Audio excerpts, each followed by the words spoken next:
Hello, Feisty friends. Sarah Gross here, founder and CEO of Feisty Media. So before the podcast starts, I wanted to jump in and tell you about our brand new strength training club that is launching in the new year. Like so many of our offers, we created this one with you in mind because many of you have been asking for more guidance about what it means to lift heavy. We all know the advantages of being strong for longevity, bone density, body composition. We want to feel strong and capable, but it can be hard to know where to start. Or maybe some of you have been doing the same strength routine for months or years and are looking to switch it up for faster gains.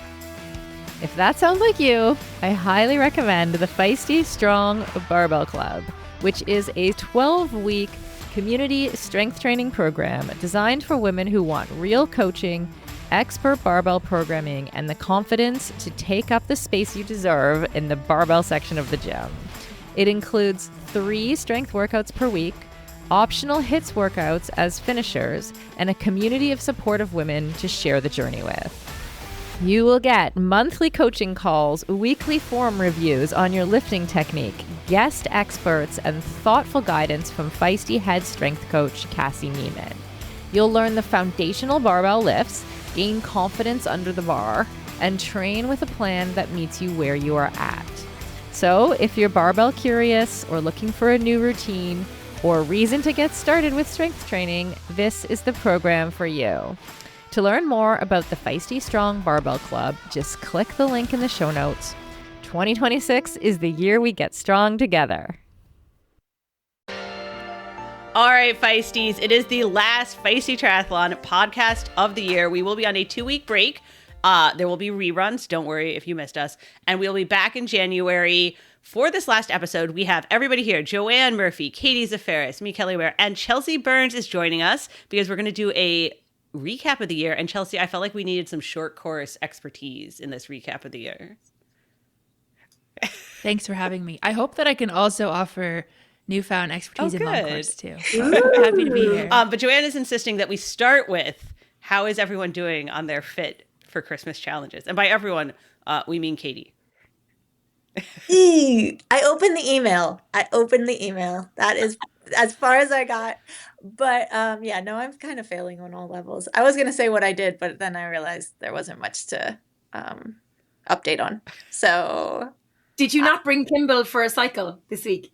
I'm kind of annoyed at him because we keep going to daycare with the 4 of us in the car and his bike in the car to ride home with me because we did it once and it was majestic.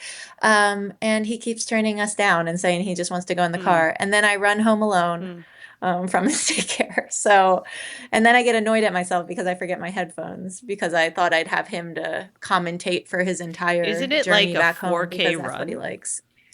It is the 4K run. I really enjoy it. I have always been, when I'm with my team, I won't run with my headphones on because obviously that's not very rude, or that's pretty rude. But when I am by myself, I love running with headphones. Usually music, although I'm trying to get into podcasts. So. Okay, so then how many times did Kimball refuse to get his bike out this week? so far, 2 times. So then that's 2 runs you've done. Yeah, I did. Well, actually, there was a 3rd, and I actually ran with one of my athletes, which I don't typically do either. So Katie, you've totally overachieved. Seriously. I've also eaten a lot of the extra chocolate that is dripped off the chocolate-covered pretzels that I'm making because I am expanding my repertoire of skills. Excellent. Perfect. Can you deliver to Ireland? Can you send some of those pretzels over? I sure can.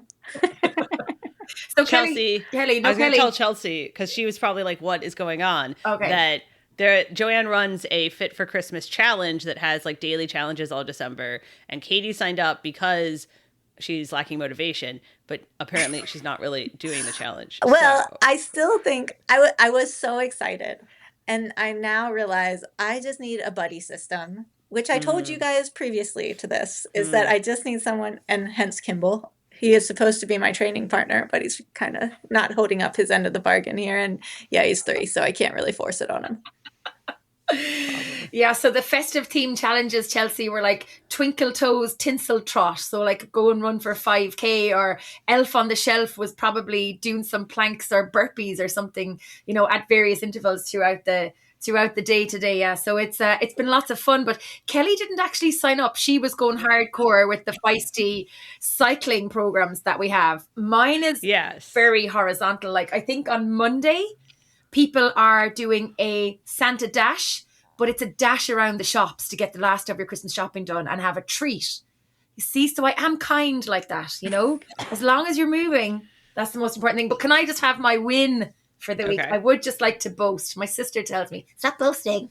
I missed my window of opportunity yesterday to go for a 12K run. I really had it in my head. I wanted to do 12K run, supposed to be doing this 10K next week. And I know I can do it. I'm not racing it. I'm just running it. So the heavens opened in Ireland. We had lightning strikes last night in Galway. People lost their power and everything. And all I could think about was, selfishly, I really should get 12K done. What did I do today? I went to the gym and I ran for 75 minutes on a flipping treadmill. Oh my God. Brain broken, but brain happy. It's like this yin and yang. So I'm very proud of myself, and that is all I'm going to talk about today. I'm going to put on my Christmas hat, and it's like a little medal. I'm pretty proud of you too. Thanks, Katie. That's hard. I don't need any praise. All the praise is internal. It's all on Strava. I will take all the kudos. I feel like we now way to go, Joanne. Chelsea. And then I signed up to the 10K. I was like, okay, I know I can run. I'm just going to sign up. Good. So I had to check the weather first, though, to make sure it wasn't frosty. Fair. All right. My win of the week. Welcome, Chelsea. Are you doing anything for the holidays here before we get into triathlon?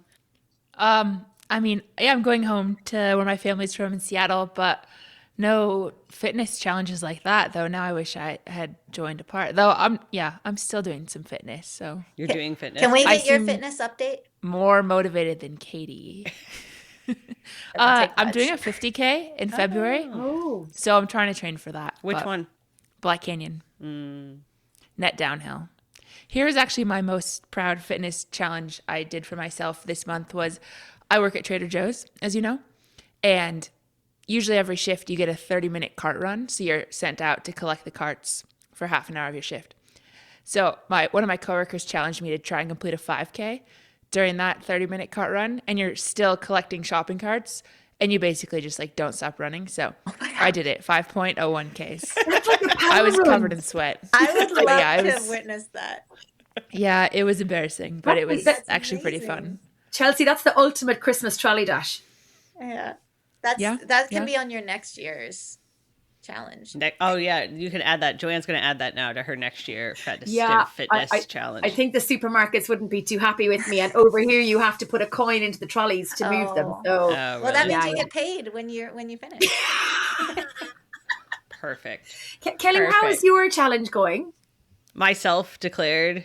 I make up my own workouts and then I do them. Yeah, it goes great. What was it Katie and I were talking about earlier this year? In Training Peaks, when you make up your own workouts, why is anything ever not green? You can just change it. Yep. All green. So, for Christmas, festive. Green and red. No, I'm just kidding. It is about to start pouring rain here, which is not. I know for the people who are like snow and stuff, they're like, rain sounds great. You're like, no, it is shitty and it sucks. So, but... All right, to get into actual triathlon, are we ready? Was that enough of a warm-up? Do we feel good? So. I think we're all right. We did have our last final super big race of the year, the T100 in Qatar. Kate Waugh won. And did you see, and then she also vomited at the finish line. It seemed like it was hot. That is my... She's getting a lot of attention for that vom, which...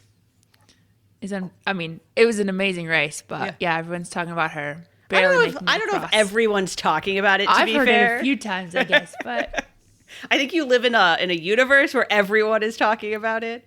Perhaps. No, she was impressive. I mean, across the year, from her coming out in the way she did in Singapore to however many months later in Doha, still sealing the deal. Respect, like really impressive season, and to throw herself into a totally new format of triathlon, I was very impressed with her. So, do you think she's going to go back to short course now, or stay at this medium course, whatever we called it last time? I think she'll be pretty heavily back in short course. Maybe she'll still do a few T100s over 2026, but she's communicated pretty clearly that she's got Olympic goals, and to be on the path to do that, you got to be locked in a few years out. So yeah, that's what Katie has talked about a few times, that everybody kind of has to get back on the horse next year. Which, second place, Georgia Taylor Brown. Crazy. Also, like, part of the reason I think the video of Kate Waugh went is because you can see that she's struggling and starting to walk, and behind her you can see Georgia Taylor Brown like coming down the carpet. So Georgia in second. I know we're going to do our year recap later in the episode. I think she's had the craziest year. Like, she did, it was like 6 races in 7 weeks. She did like, and it was like the gravel national championships. And then she went into like 70.3s and took like 4th at Worlds, and then did the world record. And then like 6 days later was in Qatar. It's a crazy season. And I also feel like it shows that, like, I feel like Georgia, and maybe Chelsea has insider knowledge, so she can correct me if I'm wrong, but like, she's just having fun this year, and like doing quite well. Just enjoy, like, doing whatever she kind of is, like, sparks her interest. Yeah. She did say earlier in the year, she didn't start racing till, I feel like it was almost May or June, when she only did a few races to start. But I think the Olympics last year and that whole build burnt her out and made her not hate, but maybe hate triathlon a little bit. And so this year was all about just seeing how it goes and finding a passion again. So it does seem, I don't have too much insider info. I did do a podcast with her in the summer, and it was fun to hear from someone who has been super successful but has had some pretty big lows too. And just, how she's navigating those and is looking at a third Olympics where she still has like really big goals she wants to hit in LA, amidst a pretty changing scene of, like, if you look at her and racing Katie back in the Stone Age, it's come a long way here. So way back yonder.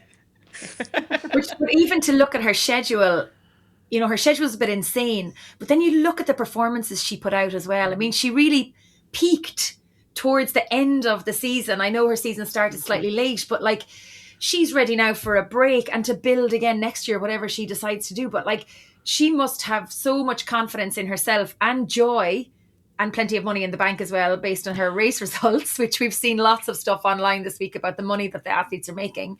But it bodes well for her self-confidence and maybe her passion for the sport going back in again. I mean, every time you saw her doing an interview, she was always smiling, always happy. She had the fun of revealing her new tri-suit every single race. There was something new, there was something fun. Like, she really injected something so far removed from what the Olympics were, I think, into her race this year, that maybe she's just heightened her fun maybe. And that's what was part of the whole thing, was like, I'm just going to give this a go. Now, I don't have any insider knowledge, but from looking at the outside, that's what it looked like, that she was just performing really well and just going for it. Well, I think, like Chelsea was saying, she kind of like seemed just down after the Olympic year of just like not enjoying triathlon that much. And I remember talking to her, and she was just like not really sure she was going to keep being a triathlete. So it's fun to see her find the joy in racing again, and like with Vince, and I don't know, they're life livers. They like enjoy doing. I think it takes a lot of energy to do that like schedule, as you mentioned, but also I think she's only picking the thing she wants to do or sees a big value in doing. So it's nice that she's been able to take the year to just do what she wants.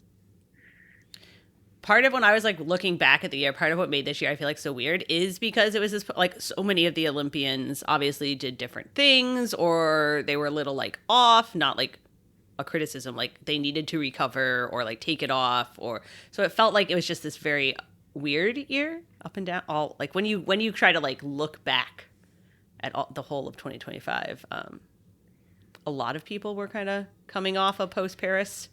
Yeah, I think it was also a mix of people dabbling whether they wanted to move up, and Georgia, of course, has said she wants to do well in LA Olympics too, but I mean, who knows? Maybe that her mind has changed after these last 2 months, especially. But you see, after an Olympic year, not only are people trying new things with the intent to return, but I think people also are moving up entirely.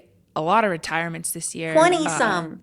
I saw the number because we had Yes. talked about, sorry, not to interject, but we had talked about that. And I was like, I don't know if there's more than normal. But then when they put a number to it, I was like, well, that's a lot of retirement. I know. And then Definitely. Kevin McDowell just had to like slide in there last minute to get in the 2025 class of retirements. So, Yeah. but yeah, it was a lot. Sorry, I cut you off. Oh, yeah. That's Chelsea. okay. My point was made, I think.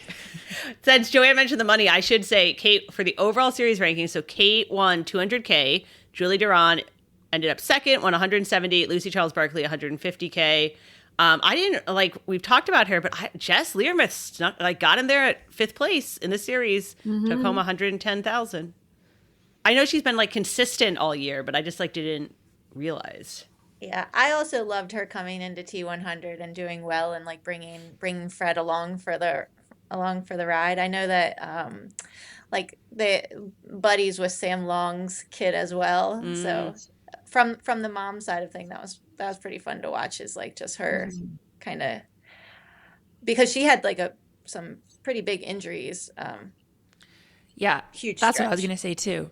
Jess was someone who she didn't race for like 3 years, and probably for a lot of that time was questioning whether she'd ever run again, much less do triathlon at a high level. And to see how where she's come in 2025, back in Singapore, we may not even remember, but she was like walking most of that run. Right. So for her to be 5th in the series with the family, and hip injury that most of us can't even fathom for a few years.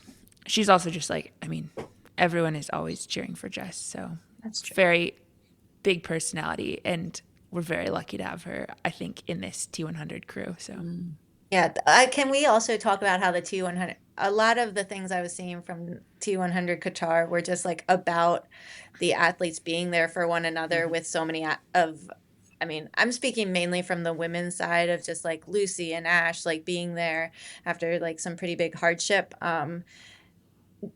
It just seemed like it was such a community that was like lifting each other's up. And I think that's just something that should be at least commented on. Yeah, No, for sure. I think the fact that there's so many races now and that these girls are seeing each other so many more times, and even last year you could kind of see it with some of the PTO stuff, consistently seeing the same athletes on the start line for PTO or for the T100. You felt like there was a bit more camaraderie between it, again, looking from the outside. And then, so now you throw in the Pro Series, throw in T100, these athletes are seeing each other a lot more. There's more races, there's more opportunity to kind of build that relationship. Yes, you're the biggest competitors on the field of play when you're racing, but at the same time, everyone is cheerleading for the other people, or maybe the person that's down today is getting a boost from somebody tomorrow. Do you know, that kind of way that like, and again, I'm only seeing that from the outside, but it definitely looks like there's greater bonds between the athletes now and better fun or something. I don't know, there's a shift somewhere, and it kind of started last year, but there's great fun within the sport, even at the highest level. I agree with what you're saying. I think, though, too, with at least this last race in Qatar, that was the overwhelming narrative that we as fans were able to at least observe and absorb from Instagram posts or various interviews. And the fact that a few of these athletes had gone through some pretty unimaginable tragedies in that year, I think the other women really just, it gives you some perspective. And I think to feel like this is triathlon, we're at the end of the day just doing this silly sport, which isn't that silly, but it's a little silly, and supporting each other. And just, I feel like the meaning that comes from that is so much more. And not that it takes these terrible things happening to realize that, but I think that definitely let them come together. And of course, there's these camaraderies in World Triathlon. They're racing that same circuit and you're becoming friends and going through stuff together. But it's almost the way that T100 or PTO is showing it off through media, that we as fans get a better sense of what's going on that we may not see through the way that like Katie and I have seen of being on the You don't think World there's Triathlon not circuit. like behind the scenes social coming out of World Tri of all you guys hanging out? I mean, I think it's also I would say like when I came back to racing after my dad passed away, it was the most that I felt lifted up by the triathlon community and like enveloped. But I agree with Chelsea, it's like exposed on a different level with the T100 because like the imagery you can see from the photos or from the content and like that's like one piece that allows us as the viewers to see. But then I think it's also something that athletes are communicating more about in their actual like post, like in like Chelsea Instagram post interviews. And I don't also know if I think there's a lot of these athletes know we have kind of the athletes racing PTO, a lot of them are familiar with one another and have like gotten closer over their journey through World Triathlon into longer course. So they're not just like new relationships. And also like I know with like Lucy from coming from the lead side. And honestly, the first thing I thought was like my experience with the Brits, like particularly Jess and Georgia, is that they will lift up anybody and be like just lights to the world triathlon, like to any triathlon venue that they're a part of. They just bring such a like support. Like Georgia from like I think it was like the first race I did after having Kimball, and I was last in line going into the like rank like to go find a spot on the pontoon, and she was like number 1, and she ran back like 60 people to like come and give me a hug and like go back to the front again. Like I mean, I don't know, they're just really good people, and they're not the only ones, but that's like when I see them do these races and then see like I think it is infectious to have like a bigger community when you have people like them. It just grows a bit deeper and deeper into like the actual races. I don't know if Chelsea would agree or For sure. I mean, yeah, there's some really good people out there. The thing I was going to add on that too is T100 is doing an excellent job in letting these athletes form relationships too by throwing everyone in the same hotel and having these community building events, and they're just forced to be together a lot more than anyone else really is at any sort of triathlon race. Super Tri I think can be kind of similar.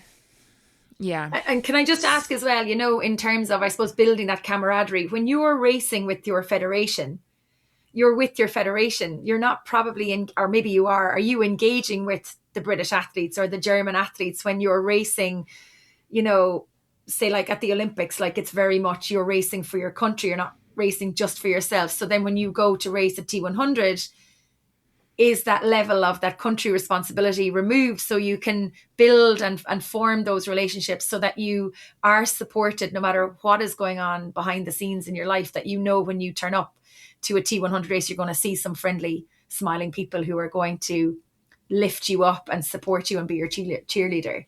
I think like Chelsea said, T100 and like I would say Super Tri too, just have the infrastructure put in place that you are more meshed together and like you will see each other at breakfast. You will experience things together through the community events. Whereas I think with World Triathlon, like for sure you can meet up with like other like athletes from other countries who are your friends, but it's just not as easy, and as because you're usually staying in different hotels on different timelines. Whereas like when you're kind of moving as a unit just because that is how the race dynamic or the race logistics work, I think that just kind of like, yeah, you're just exposed to more people and just kind of start little conversations that then develop into like, For sure. let's do this together. Yeah. And like it happens in long course for sure, especially when everybody's at like one race hotel or the race organizer does set up like, you know, transportation for all the pros. But obviously it's not as common because everybody's sort of off on their own doing their own things. So Yeah. Hey Feisties, Sarah Gross here. We are so excited to be back with you here on our new, shiny, Feisty Triathlon podcast. Thank you for listening. I am so glad you're here. I want to tell you about one of the Feisty team's favorite recovery products, Prevenex's Neurify Plus. I use the chocolate flavor myself every day to support my strength training. At Feisty, we only support brands that our team uses and products that deliver results we have seen for ourselves. Previnex's Neurify Plus is one of the best tasting plant-based and vegan shakes I've tried, and trust me, I've tried a lot. It contains balanced protein, carbs, and fat with comprehensive, high-quality micronutrients to help fuel your health. It also contains probiotics and digestive enzymes, so it's super easy to digest and doesn't give you that bloaty, gassy kind of effect that other protein products can produce. Unlike most supplement brands, Previnex tests everything with pharmaceutical-grade precision, and they also offer a 100% money-back guarantee. So try Neurify Plus or any Previnex product today, and you get 15% off your first order with the code FEISTYTRY at Previnex.com. That's FEISTYTRY for 15% off at Previnex.com. The link will be, as always, in the show notes.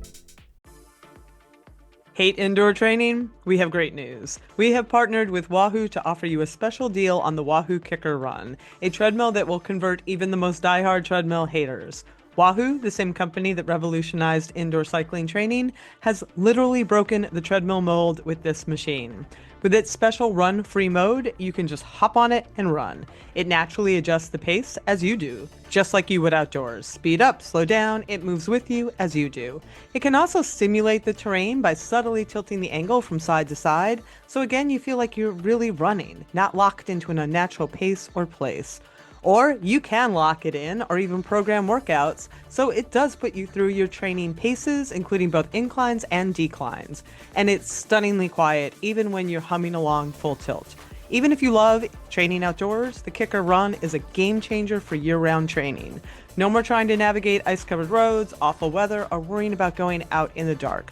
We love it, and we think you will too, so check it out. Click the link in the show notes and use the code FEISTY, all caps, one word, FEISTY, to get a free Headwind Smart Fan valued at $300 with the purchase of a Waugh Kicker Run.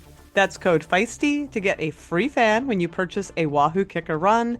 We will drop a link in the show notes to make it a snap. And right now, Waugh is running a massive sale of 25% off the Waugh Kicker Run. So click that link and get yours today. Now that we've talked a whole bunch about T100, we should probably talk about the big news about T100 What big news? that came out of the week. I suppose you guys are going to make me try and summarize this, aren't you? You're the pro here. You go. All right. So in the past week, World Triathlon and the PTO announced a groundbreaking partnership that is going to launch a T100 World Triathlon World Tour. I think there are, like, Joanne says she doesn't understand this. Katie says she doesn't understand this. I think nobody understands it because there are a lot of questions, to be totally clear. Because what is happening is that the PTO slash T100 is now slash T50 is now going to run World Triathlon events. So like the World Triathlon age group events that happen at a WTCS or at a World Cup are now going to be commercially operated by the PTO. And the PTO is going to go out for a funding round next year. They have said this isn't like a secret, and fund a big expansion of events, right? So their goal is that basically there's going to be a race every weekend, and they're going to be rebranded as T50 instead of T100. Which has been pointed out to me. Who's being rebranded as T50? The WTCSs and World Cups are going to be T50s. Though it's been pointed out to me it's actually 51 point something. Mm-hmm. It's not 0.5. Yeah. 51.5, yeah. That's Ironman have a 51.50 race. That's their Olympic distance, yeah. Anyway. That only and I just think made sense to me. Yeah, see, wow. there you go. Okay. Got it. And I think the reason there's some confusion is there are a lot of questions of how does a governing body hand off commercial operations to a private company? I don't. Because World Triathlon is technically a not-for-profit. Right. And PTO is not that. Well, they don't make a profit, so maybe that's the... But they intend to, right? How do you draw the lines between PTO and WTCS in terms of the power lines? Or, Can we make a comparison of anything for our listeners / me? You mean, is there a similar model that exists in the world? I don't know that... I'm sure there is on some sport, and I'm like not thinking of it. I think that maybe in golf, right? Like I actually was thinking of golf, but I Yeah. don't think so. Like, we might have to Because- Google it. I think the issue that a lot of people, or the reason you're like having questions, is because a governing body of a sport and a for-profit, like that doesn't happen usually. So it's possible we can't think of any real life scenarios of this working well because it is a bad idea and won't work well, right? Or we're groundbreaking. Or it's groundbreaking. groundbreaking, Yeah. Chelsea. Yeah. But I know that the PTO, when they came out first, they talked a lot about like emulating, or maybe I'm wrong, I could be manifesting this, tennis and golf were Yeah. the two big sports that they were, that was what they were not modeling on maybe, but that was often bandied around, but maybe that was just the TV rights and about getting more eyes on people doing the sport and more eyes on the sport. It was like, look at golf, look at tennis. Yeah, and I think there are models that have somewhat emulated a private-public partnership. Like private-public partnerships are not like, they didn't invent that idea, right? No, like that is a thing. Yeah. That's a real thing.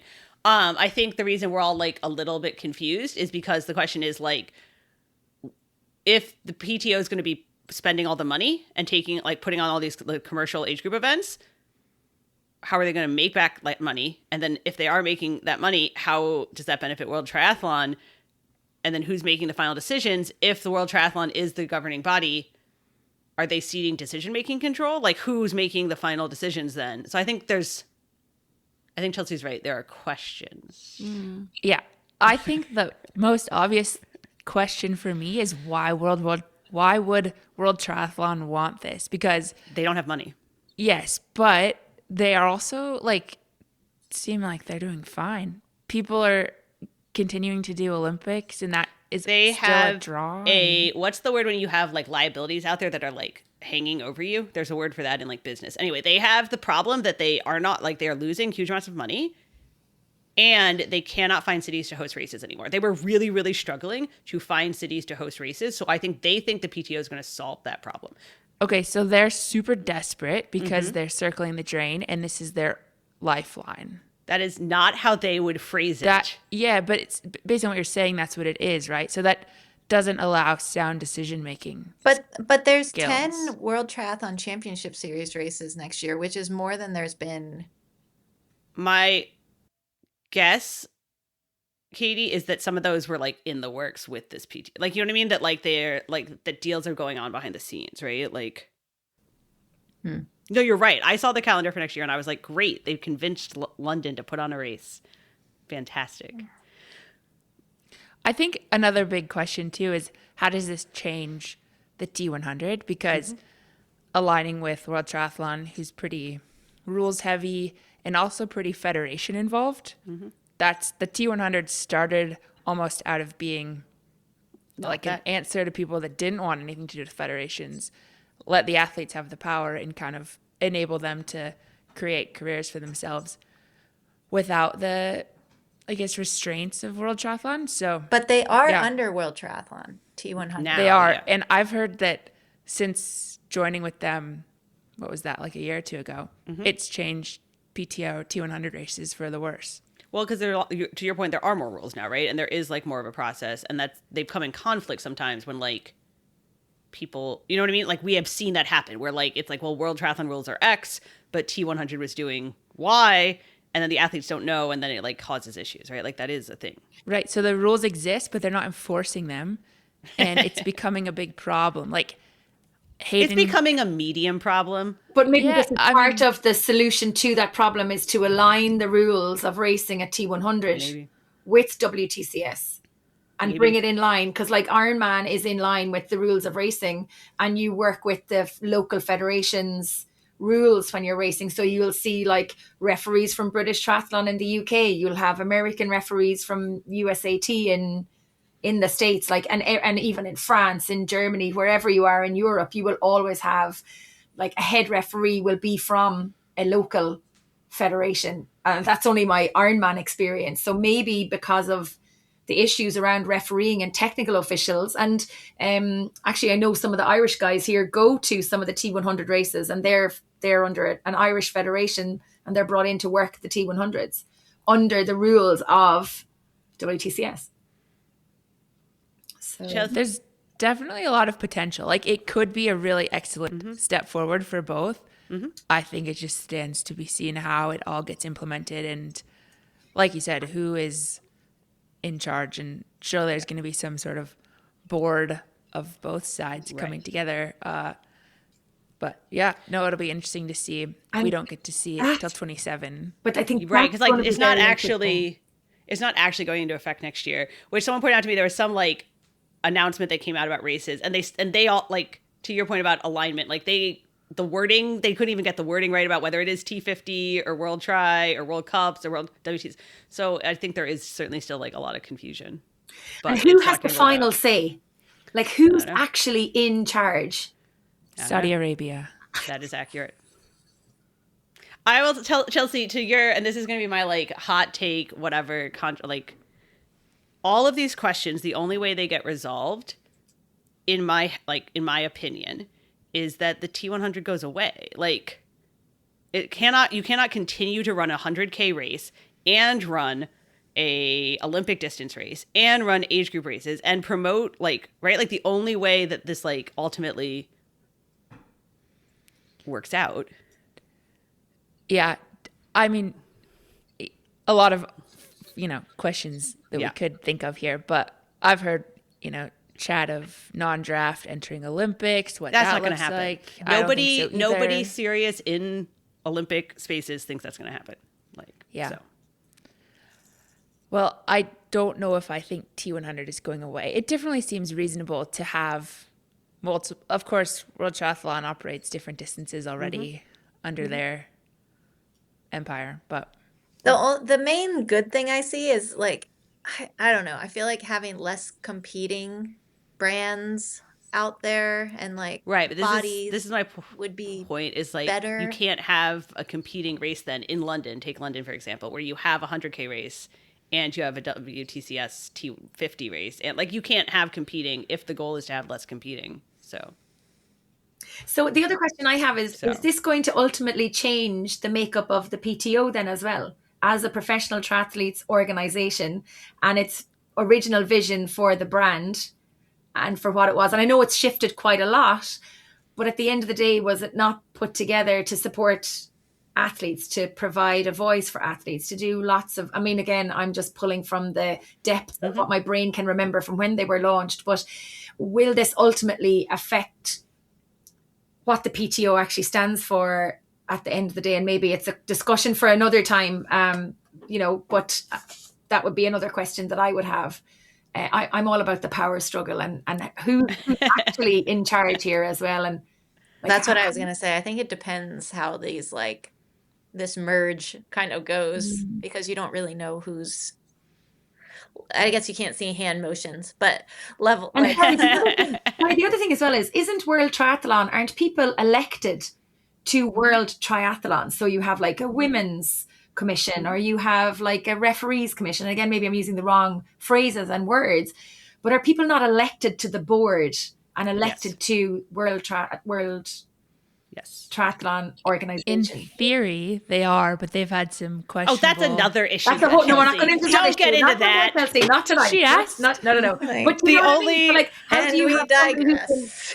How do you have somebody who's been employed in a position versus somebody who's been appointed via a vote to a position? And where do they come together? How do they come together? They're both have come from different pathways. I guess that's why the people at the top are going to be paid all the money at the top to figure it all out, and I'm just going to stay as a podcast. I mean, they're gonna be paid all the money whether they figure it out or not, because that is how rich dudes rich. So it's 2025. We have a year of 2026, and then to this figure it happens out in 2027. So hopefully, we'll start figuring out more of what's happening, I think. Yeah. And I'm so glad Katie brought us back to sensibility, and we're going to move on to the next part of the show. Let's not skip 2026 here. Regular listeners of Feisty podcasts will not be surprised to learn that for decades, running shoes have been researched, tested, and designed for men. Brands have relied on the shrink it and pink it approach to sell male shoes to female customers. But women's feet differ from men's in numerous ways. We have increased toe splay, higher arches, a more narrow heel, a lower ankle bone, upward angled toenails, and a rounded instep that is smaller in circumference. And because of all those differences, that is why we need HEDAs. HEDAs has unlocked the science behind women's biomechanics through dedicated research and creates running shoes specifically designed for women. So that means a lower heel collar to reduce rubbing on women's ankle bones, plate design to provide heel stability and to decelerate foot impact, rounded instep creating a snug fit through the middle to match the curvature of a woman's foot. Every feature is designed to give you more power and less problems. Breathability that lets your feet breathe easily mile after mile, plus fast drying tech that doesn't allow sweat to slow you down, adaptive stretch that molds to your foot like it was made just for you. I personally have been running in HEDAs for over 2 years, and from the first time I tried them, I knew that there was something different. They really felt like they were made for me. The shoes are super light but provide good cushioning, and they really support my very high arches. I honestly didn't think I would notice the difference after running for so many years in male model shoes, but I really did. So try HEDAs for yourself today. Go to hedas.com and use the code STAYFEISTY for 20% off. That is Stay Feisty for 20% off at hedas.com. The link will, as always, be in the show notes. Let's not skip 2026. As we are getting ready for 2026, we are wrapping up 2025. And so I had called Chelsea in to actually talk to us about our favorite moments of 2025, because I figured you would offer a good balance so we don't all just say Kona. Right. I want everyone. Yeah. I was going to say, everyone, I told you to come with your picks for the most exciting, best race of the year. Kona. No, I'm serious. It's so good. I know. I just thought we needed some balance. All right. So is everyone going to say Kona was the craziest race? I think it was. Mm-hmm. Even as a short course prep. Celebrant. I do say, I mean, I think you do have to say Wollongong a week later was also crazy. Did not get as much hype necessarily. But Kona was just like a different one because you had your two favorites who were like doing incredible, both end up not finishing. And then Solveig being like winning it overall and it being a Norwegian like podium +1. Yeah, I don't know. That's pretty hard to beat. And her the fact that it ended up, the first time she ever did it. Sorry. The first time she ever did it, I was going to say, and the fact that Kat was closing and the end there, it was like 35 seconds to second. Closest finish ever in Kona. I've never thought an Ironman was exciting until that race. So. Same. Oh, guys. Well, it really only got exciting in the last 10K. Yeah. I mean, valid, but I'm joking, obviously. I mean, we lost Chelsea fairly early on as well, you know, another race favorite. Other Chelsea, yeah. Yeah, and actually one of the standout performances there for me, away from the top three, was actually Holly Lawrence as well. Had a phenomenal race, and obviously Lisa Percher as well. But for me, Holly coming back after having her baby and racing again, and she finished, like, I think, was she sixth maybe? I think she was definitely in the top, the top six. I actually spoke with Solveig during the week. We had a podcast recording during the week, and she's unreal. Like, you know, third ever Ironman, and she wins it. And she jokingly said to Kat in Hamburg, I think she said to her, was it Hamburg or maybe it was Zellamzee? She said, well, you know, Kat, like I've come third. I've won a race. I've come third. I've won a race. I've come third. Kona's next. Will I win that race? You know, like all this joking kind of thing with Kat about it. But I think if you look at what she did on the day, to keep her composure, to keep her cool, she talked about being happy with, she wanted third place. She wanted fifth initially, and then she was in third, and she was like, I'm really happy with third. And then suddenly it's like, oh my God, I'm in the lead. What? And just that kind of, she never expected to become a world champion, and I think moving from short course, I think the year she had this year has cemented her staying in the sport. Whether she goes back to short course again or not, I don't know. But she made some comment at the end saying, no matter how my career goes from now on, I will always have been an Ironman World Champion. Mm-hmm. And I just thought it was very humble. She's very, very humble. And just Kona was just insane. And I know Lucy, Charles Barkley and Taylor, and the excitement that they brought and the elements in Kona. Like, you really did have the Iron War or the Iron Wahine, really the warriors, like those women, they just left it all out there, and you couldn't write Kona. You couldn't. Well, you could, but nobody would believe you. Absolutely. I'd say people still, I think, will look back in 10 years' time and go, that didn't happen. That's an urban myth. It never happened. I really regret that we don't have the NBC special this year.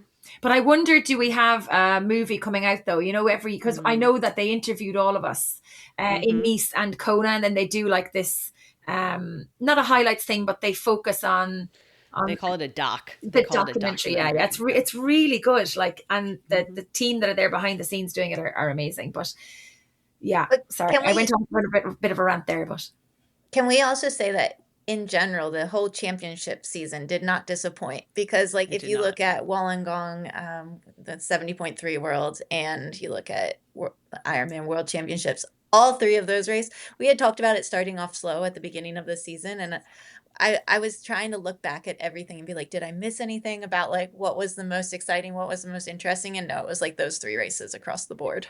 True. But when you think sorry, Chelsea, I was just going to say, when you think about it, Texas was our first exciting race. Then we had Hamburg, and then it was World Championship season. I mean, they were the three races that we talked about on Feisty for the most part across all of the podcasts, I think. Sorry, Chelsea, to cut across you.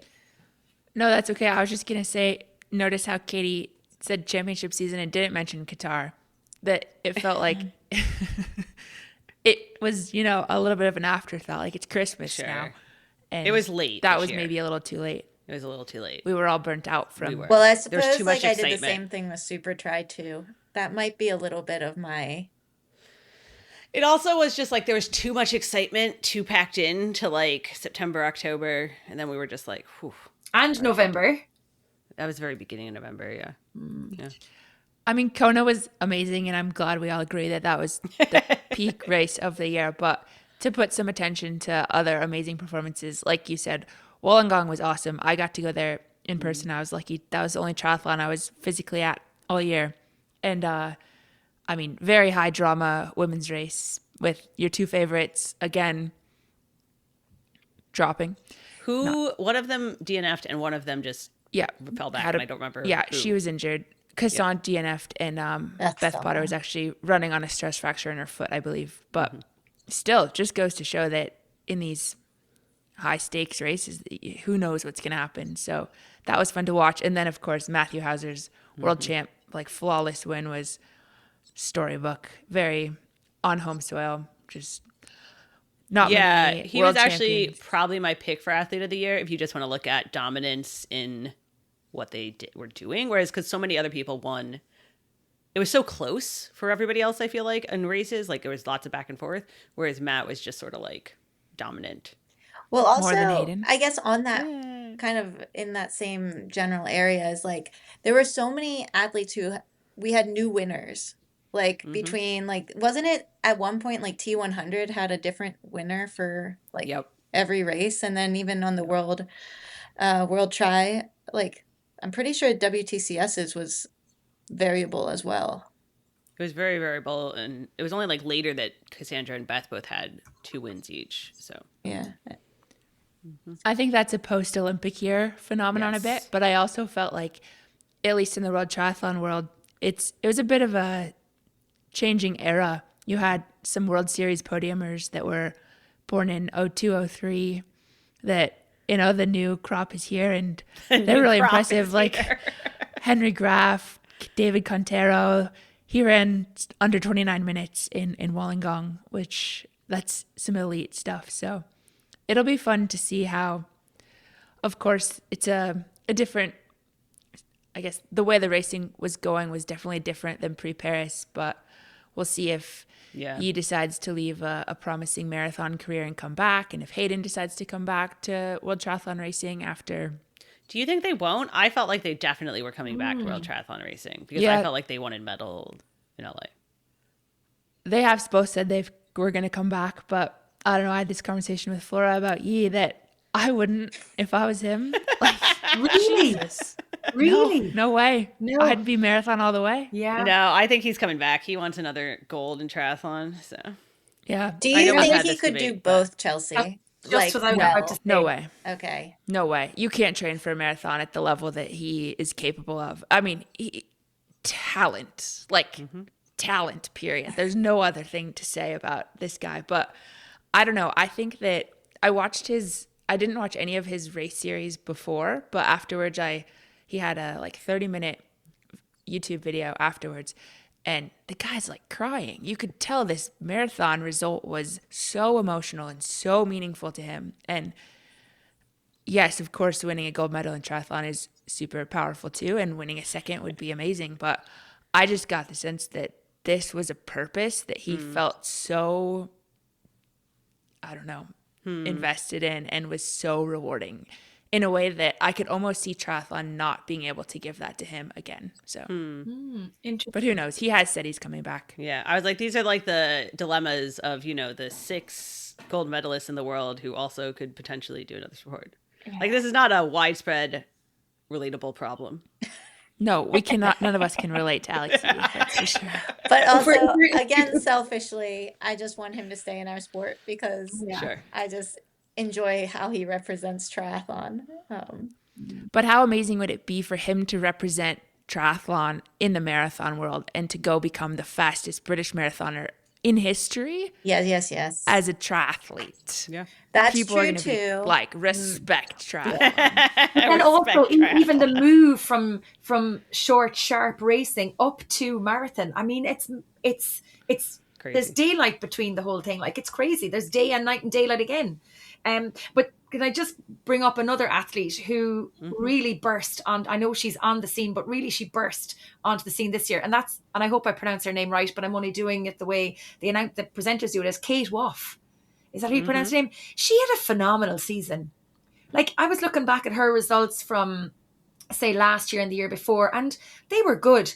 But holy God, this year she's had a phenomenal year. She did 7 T100 races, got 7 podiums, had 3 wins, and her worst result of the year was 10th place in Abu Dhabi at the WTCS race. She has to be up there as one of the athletes of the year.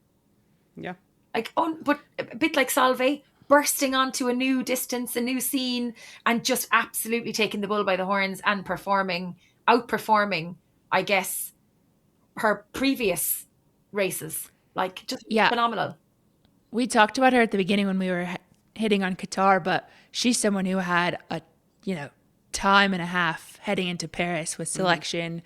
Her selection to the team was protested. It was miserable. I think she had a pretty terrible time leading up to and in the games in Paris. So for her, I'm sure this year was kind of like Georgia, really refinding love of what she's doing here. And you could really see that. So Sure. for her to, like you said, outstanding year, definitely in contention for athlete of the year in triathlon for sure. But for her to gain this kind of confidence after dealing with what she did in the Olympic debacle situation was, I think, even more impressive. And she's super young too. She's 24, 25. It's almost like the way you talk about it now, it's almost like, it's kind of like, do you know what? I'm going to prove to you that I can be so good, and you've made a mistake.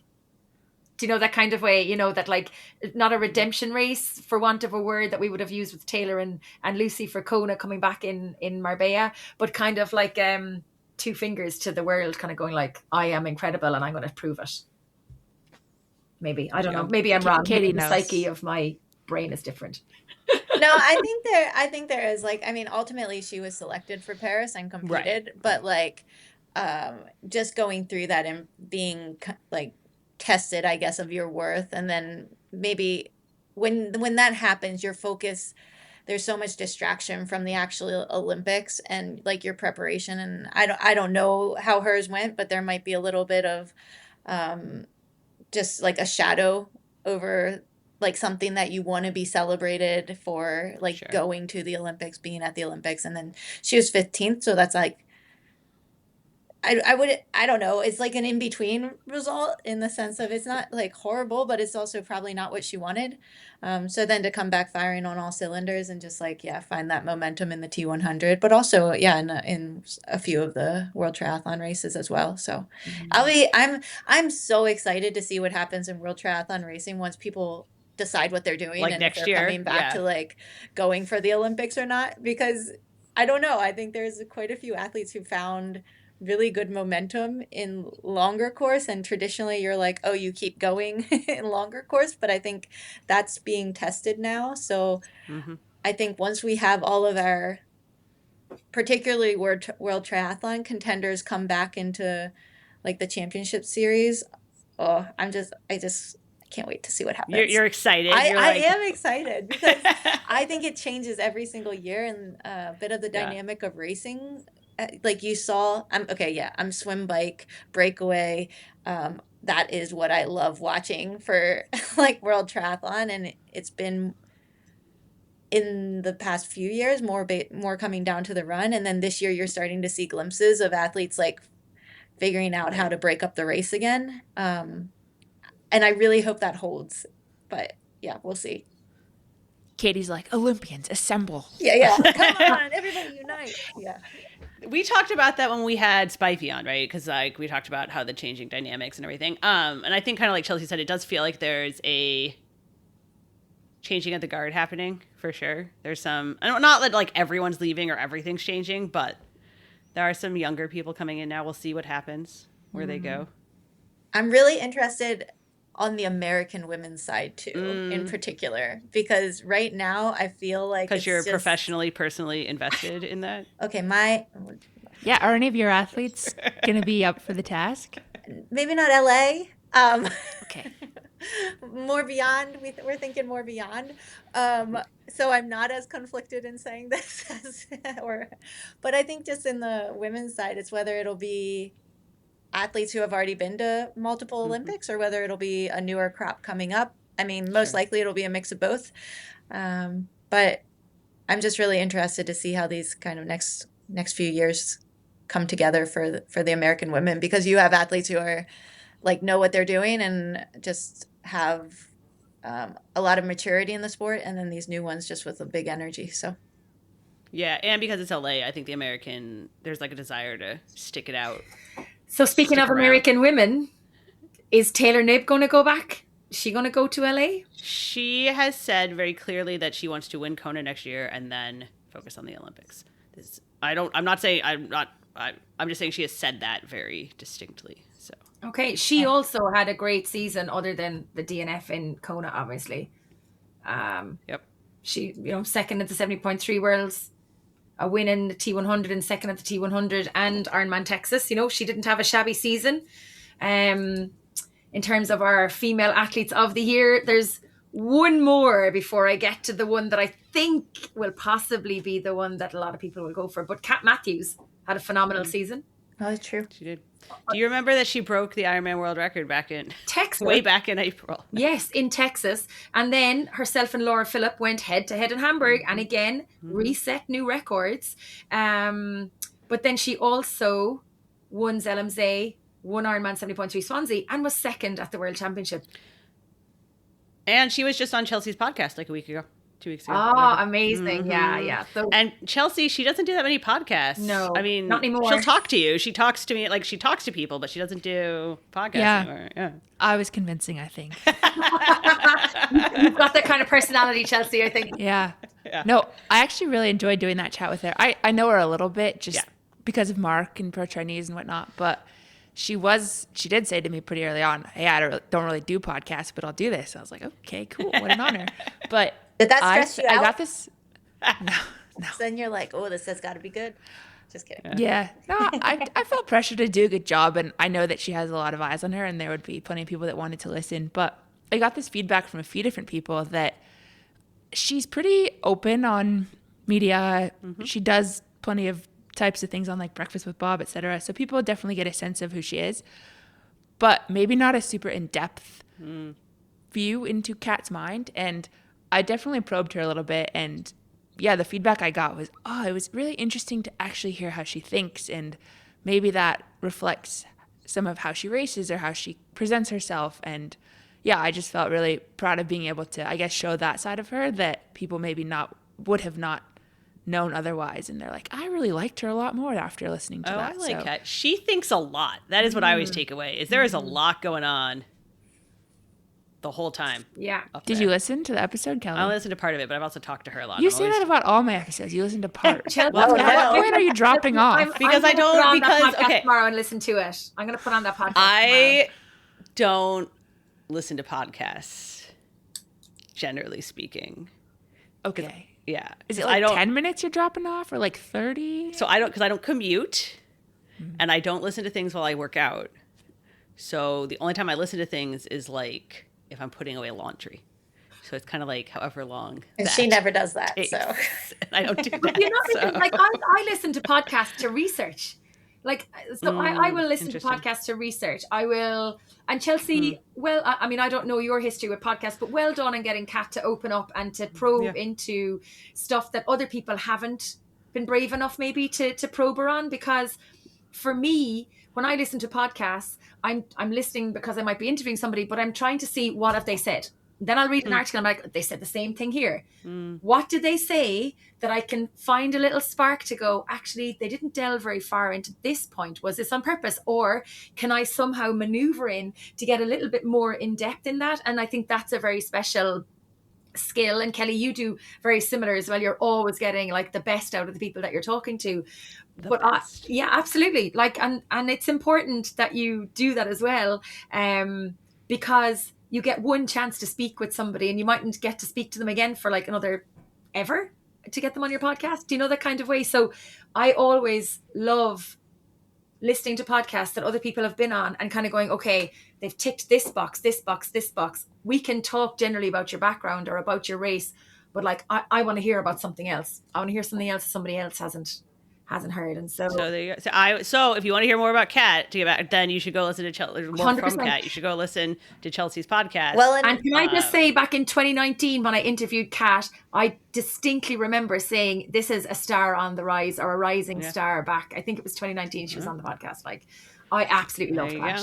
and yeah, can I just there say, you go. athletes like that too when you ask different things, because if you Yeah. start a podcast and like it's the same questions, you just go on autopilot. It's not like, it's really hard to say the same stories over and over again. You got to practice, Katie, if you're going to be famous. Like if you're going to go on the talk show circuit, you got to have your set stories ready. That's right. Yeah, but you gotta have something that you give that's different, like, definitely. Anyway, we move on. Are you going on the talk show circuit? Oh, me? Yes. Sorry, I'm gonna yes. take us No, really I off was the just plot told that here. I might be speaking at a USA Triathlon event. I was like, you better tell me what to talk about, because She's going to talk about doing an Ironman. She's definitely signing up to an right, Ironman. right. I'm sure We're USA manifesting. Triathlon would love that when it's like, No, I mean in general. We have All right, Joanne, you were building to your was. peak. Right, sorry. You were. I was. Sorry, we sidetracked you I know. terribly. How can you overlook Lucy Charles Barkley as Athlete of the Year for 2025? yeah. And she was, Yeah, sorry, go ahead, Katie. no, I was just thinking, I honestly feel like because it was a slower start for her getting into the season, that I might have overlooked her. She actually raced the most of all of those other girls that we spoke about, maybe with the exception of, no, actually, I think Kate Waugh only did 8 races. So Lucy did 9 races this year. Felt like that's interesting, because if you had asked me, I'd have been like, Lucy, she went light this year. No. She really, focused. But did she start later? I felt like she had something going on in the beginning. Well, because she was hurt last year. Okay. She was hurt and she was dealing with the celiac stuff last year. And so I think that's why it feels like it was a slow, because she Okay. kind of But eased her way into this year. Yeah. She raced in Lanzarote. She won Lanzarote. She won 70.3 Eagleman. She had a third and fourth at the T100. She had 2 T100 wins. And then she was the winner of Ironman 70.3 World Championship. I do think both her and Taylor rebounding post Kona, which was like emotionally and physically devastating for both of them. Both of them coming back for Marbella was impressive, right? And I think like the duel that we keep seeing now between the two of them, just because of like how they get out of like how they both race, is I think we'll continue to see that, and it is really exciting. So yeah, the two of them going at it in Marbella, and then Lucy. Yeah, it was a very impressive kind of turnaround and comeback from Kona. And in case you didn't hear, Reese's granddad had actually passed away, and so Reese left Marbella to go to the funeral on the Monday. So he had only passed away maybe sometime between the time she got home from Kona and before she left for Marbella. So to have that strength of mind, to have that strength of ability, that emotional kind of, I'm not going to say confidence, but the emotional strength to be able to just put a race together like she did, to compose herself after Kona, like the heartache, the heartbreak, everything. I mean, well, and also that run. Like, she came back this season with a fast, much. If in your head you still thought she was not a fast runner, you are wrong. She can run fast now. And she did tell us before Kona that this was the most consistent her run training has been this year, because every year she's come into Kona and she's missed weeks of running. Now, whether that played into her hands in Kona or maybe not. Now the interesting thing if we're looking forward to 2026, what we're excited about, Katie's excited about World Triathlon and how crazy it could be. I will tell you, both Lucy and Taylor and Kat have Kona fucking like circled, underlined, like hello. So Solveig wants to defend her title, and I can tell you she does. Laura wants to win in Kona too. Laura sounded more split after, but those three, they have a chip on their shoulder. They are so on fire. It's going to be another dark horse for sure. It's going to be another. I was going to say, there's something like we've never even heard of them yet. That's the thing. But like, look at Lisa Percherer. I mean, we knew of Lisa Percherer, but like the race she had, Tanya Neubert in the 70.3 in Marbella, like all these short course athletes coming up and infiltrating into middle distance and long distance. Could it be Kate Waugh? Will she move up to Ironman? Maybe not. I'm only throwing it out there. But you're just throwing it out wild. Manifesting. She's potentially a future Ironman World Champion, All right. Well, to wrap, what are you actually excited about in 2026, Joanne, Chelsea, that is actually going to happen? Not Kate Waugh moving up to Ironman. Go. Chelsea's our guest. Off you go. Okay. Well, my intention in 2026 is to make it in person to Kona for the first time in my life. Yay. So if that ends up happening, I'm really excited to absorb all that. But like Katie, the World Triathlon circus to be potentially more consistent in a way that it is pre-Olympic years, I'll look forward to that too. Because I think after an Olympics, not that people lose interest, but it definitely loses a little bit of energy and just it's not quite the same. So that's my answer. Yeah, it's funny because energy is a really good word to describe that, because I feel like it's like after the Olympic year, it's just like, ugh, and nobody has like pep. Anyone who didn't make the Olympics has probably a big drive, and then the people who just did it are probably letting down a little. Joanne, what are you looking forward to? I just think I'm looking forward to seeing how the sport is moving. It's so fast now. There's so many more people in it. I think the eyes of the world are on the sport, and the sport is transcending into regular households and regular people. I think a lot more. We see what Natalie Grabow did. I'm going to say that was in Kona. That was if you were like, what is the triathlon story of the year? Like anybody outside triathlon, it was Natalie, the 80-year-old who who completed Kona for the first time. That is the story that other people have heard about. And I just think from an overall, and the way you pronounce her name is Natalie Grabow, by the way, not Natalie Grabow. It's Grabow. Just if anybody ever meets her, she is a legend. And I just think that there are so many wild opportunities for women in the sport of triathlon for 2026 that I am just I'm really excited. I think it's going to be amazing. All right, we'll finish on that note because we are taking a 2-week break. Go outside when apparently I don't listen to podcasts and do other things. And we will be back in January, and we will see you at Endurance Exchange. If you are coming, sign up for the Feisty workshop and have a great holidays.